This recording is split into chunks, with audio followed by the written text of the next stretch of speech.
there is a huge battle going on between parents and school boards.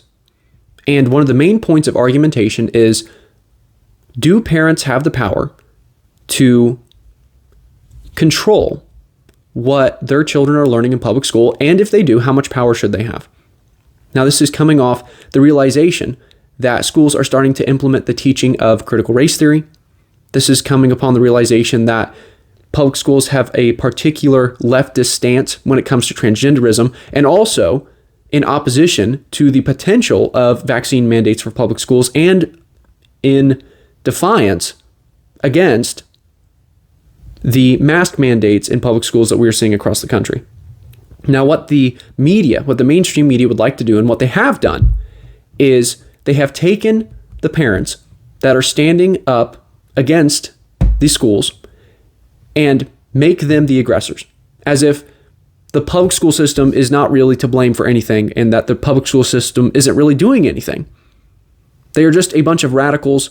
Conservatives at this point, in the eyes of the media, are just a bunch of radicals out on a witch hunt, trying to bring down the public school system in an attempt to swing the 2022 elections their way.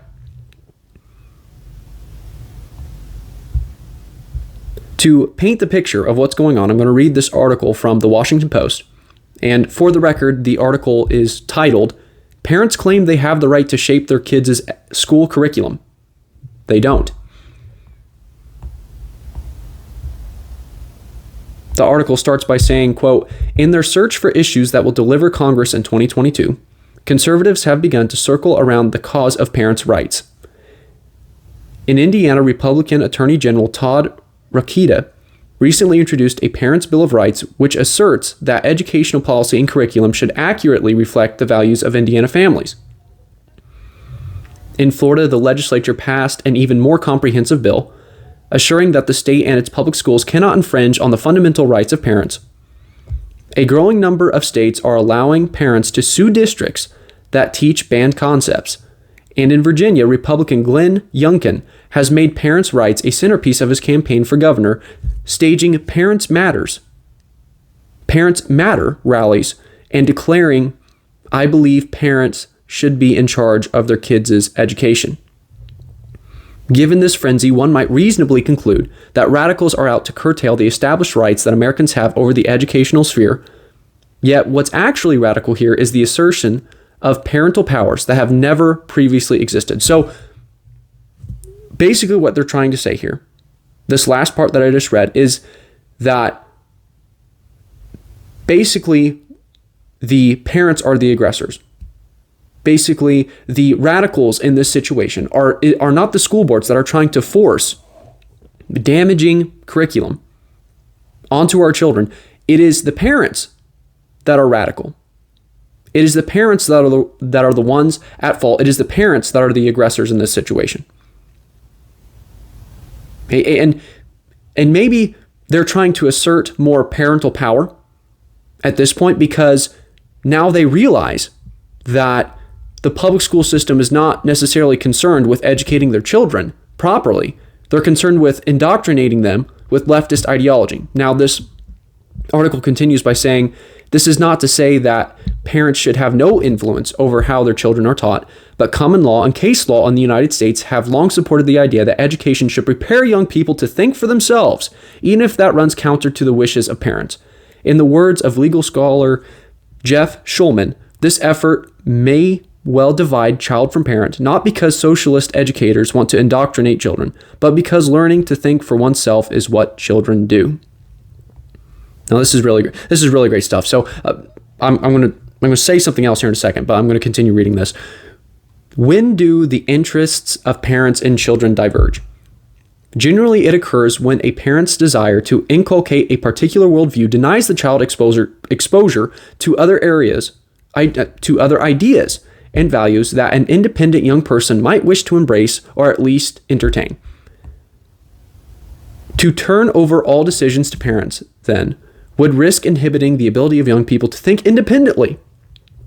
As the political scientist Rob Reich has argued, minimal autonomy requires, especially for its civic importance, that a child be able to examine his or her own political values and beliefs and those of others with a critical eye. If we value that end, the structure of schooling cannot simply replicate in every particularity the values and beliefs of a child's home.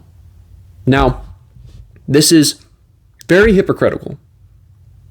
And it's kind of comical, actually, that they think that they can actually get away with this, because they are saying that it is the job of the public school system to educate your child to a point, or at least give them the liberty, the intellectual liberty, to view the world and come up with their own beliefs and come up with their own political values.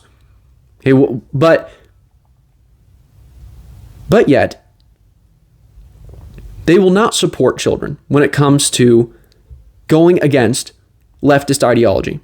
Okay, think of a 16-year-old who has been living through COVID and has seen COVID play out before his eyes, comes in and he said, given the data, given the fact that I'm a young person, given the fact that Dr. Fauci is out of his mind and doesn't know what he's talking about and has not led this country honestly, I'm going to say no to the mask. That is my observation. That is my political view.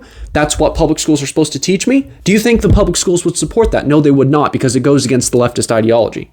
Basically what they're saying is that it's okay to think freely. It's okay to think on an intellectual level. It's okay to think for yourself. But as long as you go along with what the public school system wants you to learn, as long as you go along with the leftist ideology, and as long as you don't go along with what your conservative parents are trying to teach you.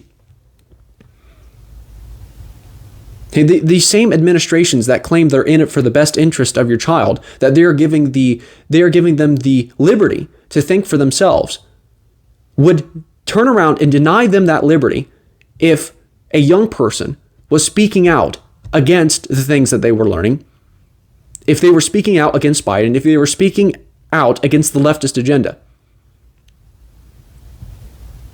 You're allowed to think freely so long as you're propagating the correct values. And the correct values are these leftist beliefs, these leftist ideologies that these parents are standing up against.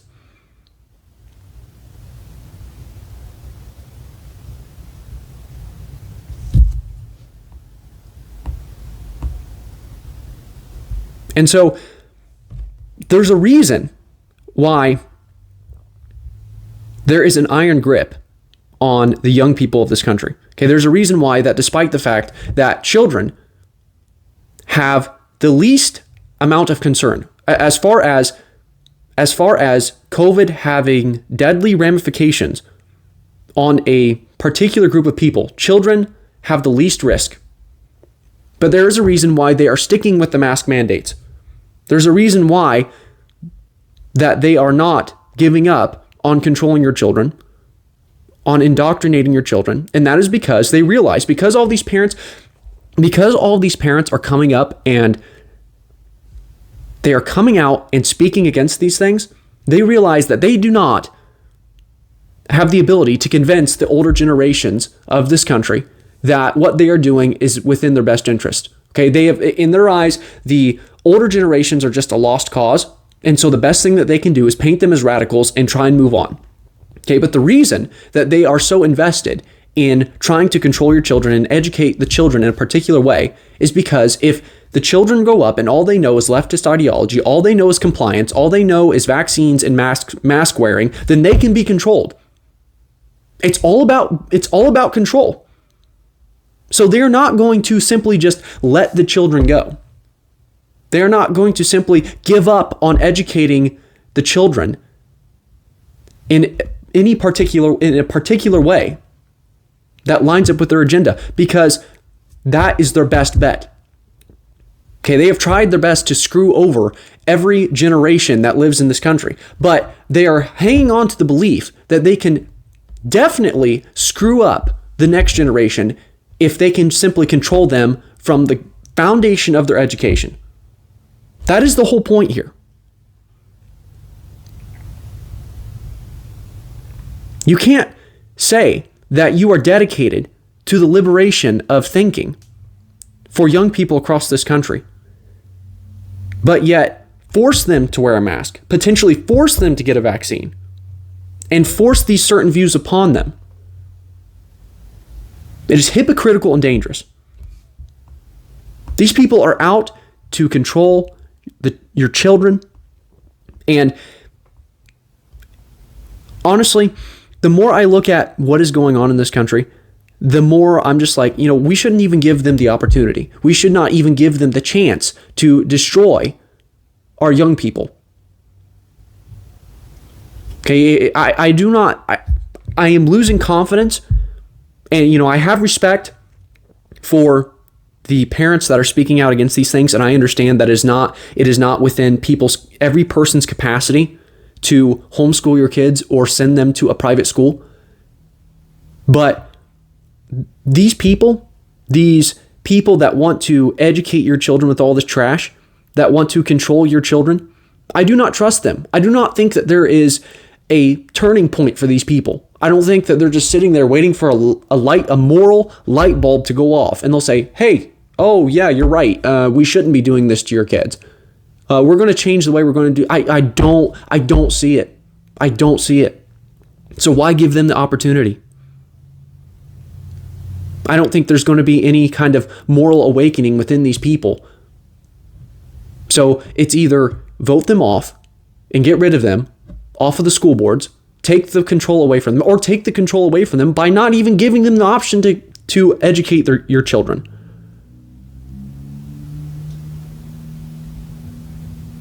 I think that is the point that we have come to. I don't trust these people to come around. I don't trust these people to make the right decision. I don't.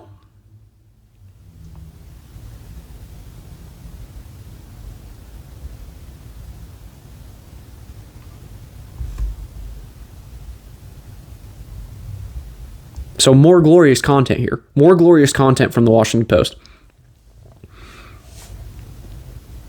The article continues by saying, quote, writing in the 1960s, historian Richard Hofstadter observed that conservatives felt that the country had been taken away from them and their kind, and the time-worn American virtues had been eaten away by cosmopolitans and intellectuals.